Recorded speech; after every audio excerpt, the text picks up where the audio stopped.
Continuing with our series of agents' responsibilities to principals in Chapter 7, as I told you earlier, this is going to be probably the most difficult chapter on the exam because it does delve deep into these questions, these level 3 questions dealing with agency. Okay. In our previous videos, we talked about what we owed to a client. And in my last video, I talked about what you owe to a third party: honesty, competency, fairness, and material facts. Um, the first three words, you recognize what they are. Material facts need some explanation, so I would highly recommend that you watch this video maybe even a couple of times if you have questions. Also, there's a document that we always recommend that you look closely at. It's called the License Law and Rule Comments. If you can't find it in your materials, you let us know and we will send you a copy of this. In that 21 pages, it will go over in detail and give some great examples of what I'm getting ready to talk about. So it's a great reference. I highly recommend that you read that document maybe as many as 3 times as you're preparing for the exam. It is so important for your success on the state side of the exam. Without any further ado, let me jump into what a material fact is. You can see definitionally that it says material fact is any fact that's relevant to the transaction. As a matter of fact, one definition by the commission says any fact that's material to the transaction at hand. Doesn't really help you a whole lot because all it does is moves words around. So what the commission does is they come back and they give us 4 categories of material facts to help you decide whether something is material. Here's the most important thing I'm going to say. Once you notice that a fact is a material fact, you have no choice but to disclose it. It doesn't matter which side you work for. In other words, if I'm a seller's agent, a listing agent, and I find out that there's a defect with the seller's home, I'm obligated to disclose it. In other words, that's not confidential information. Material facts are not confidential information. All right, let's give you some examples here. The first category of material facts are facts about the property itself. So when I think about facts about the property itself, when I'm teaching to my live students, one of the things I talk about is negative facts about the property itself, because all the great facts you're going to be disclosing in your advertising on MLS, etc. It's the negative ones you do not want to disclose that end up being material. For example, me telling the buyer that the roof leaks is not going to help sell the house, but it's material. I have to disclose it. The fact that we have a mold issue in the crawl space, I don't want to tell it, but I have to. Well, here's the deal. You can either fix it correctly, because fix is fixed, it's no longer material, or you can disclose it. So as agents, once you recognize that something is material, a defect with the house itself, the seller only has 2 choices: fix it or disclose it.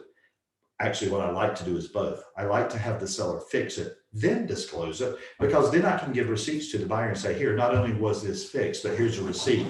If it comes up in the future, call the contractor who did the work. Don't call the seller. Okay. The second set of facts are facts that relate directly to the property. Now, when we talk about things that relate to the property, I got to be honest with you, this is the largest gray area of material facts because they relate to the property. That means they're not on the property. For example, the fact that there's going to be a highway widening project in the area that's going to affect transportation around the house. That relates to the property. You're going to have to disclose it. The fact that they're getting ready to put in a new subdivision right down the road from where I'm selling the house, it's going to affect traffic. There's going to be a lot of construction traffic. That's going to be that relates to the property. An airport nearby where there's going to be planes coming over and it's possibly going to be loud. In the area that I live, that there's a nuclear power plant within 5 miles of my house. I need to disclose that. There's a landfill within about 5 miles of our house that has been controversial. I need to disclose that.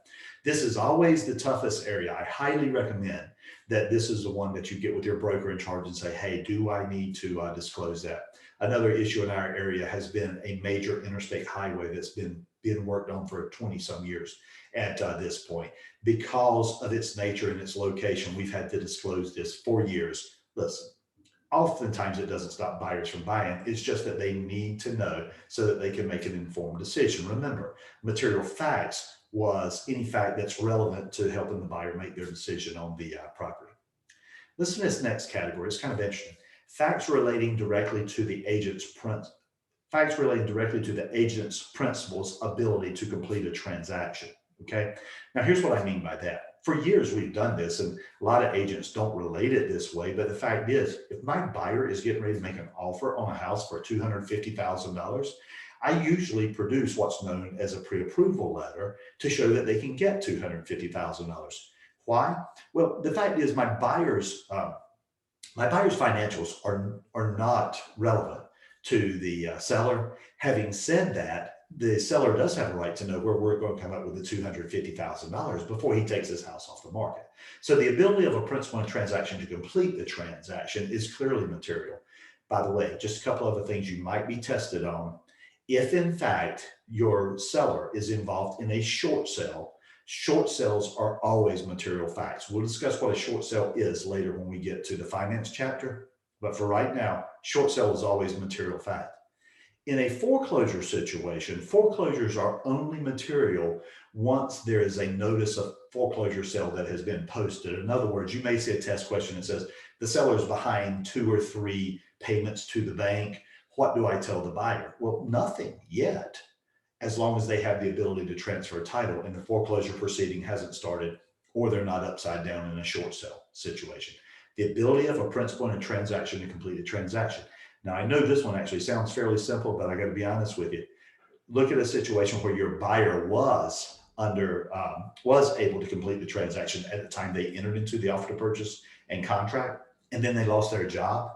It puts the agent in a quandary at that point, because if that job was how they were going to pay for the new house, you have to let the seller know, you have to let the lender know that the buyer is no longer potentially qualified because they lost their job.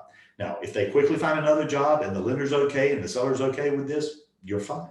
But it's going to be a material fact if they were counting on that job to buy the house. Facts known to be of special importance to a party, and we could take this to an absurd end if you want to, but let me give you just a couple of examples. If a party to the transaction tells you something is important to them, it becomes material. If a buyer tells you that they're thinking about putting a fence up to keep their dogs in, then you need to check with the homeowners association, or at least give them the ability to check with the homeowners association to find out if that's going to be allowed. If a party to the transaction tells you they want to run a home-based business out of that property, then you need to help them do the research to find out whether a home-based business would even be allowed there. So the last few minutes, we've talked about material facts, and I promise you, this is a highly tested part of the exam. Facts about the property, facts that relate to the property, the ability of a principal in transaction to complete the transaction, and anything that a party tells you is material to them becomes material to you. These are the big dogs when you're preparing for this. Let me knock out a few more specific things related directly to North Carolina in the next slide. For example, the North Carolina Real Estate Commission and the General Assembly has also said that synthetic stucco, there was a major class action lawsuit a few years back, several years back, it was in the 90s, but it had to do with synthetic stucco, not stucco, synthetic stucco. We could go into a long conversation about that, but I don't think it's really necessary for you to understand the testable point. If a house has synthetic stucco, or if a house ever had synthetic stucco in North Carolina, it's a material fact that must be disclosed. It doesn't necessarily mean anything bad. It's just that the buyer should be made aware of that. Notice my next bullet point says this: leaking polybutylene pipes.